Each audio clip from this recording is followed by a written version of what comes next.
નક્કી આપણે કરવાનું છે કે આપણે સેકન્ડ્સમાં જીવવું છે કે ક્ષણોમાં, સમયને ગણવો છે કે માણવો છે. મૂવી કે નાટકનો શો આ બધું ક્રોનોસ છે, કારણ કે એ સમય સાથે બંધાયેલો છે. જ્યારે પ્રિયજન સાથેની મુલાકાત એ કાયરોસ છે, કારણ કે એ મિનિટ્સમાં નહીં ક્ષણોમાં હોય છે.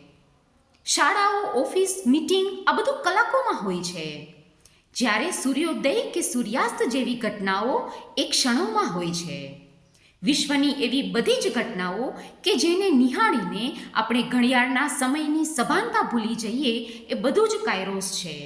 અને જ્યારે સમયના પરિમાણમાંથી આપણે બહાર આવશું ત્યારે જ અનુભૂતિના વિશ્વમાં પ્રવેશી શકશું. અને આટલા માટે જ કાયરોસ એટલે કે ક્વોલિટી ટાઈમ પણ જીવન માટે એટલો જ જરૂરી છે ને સમજવા જેવી વાત.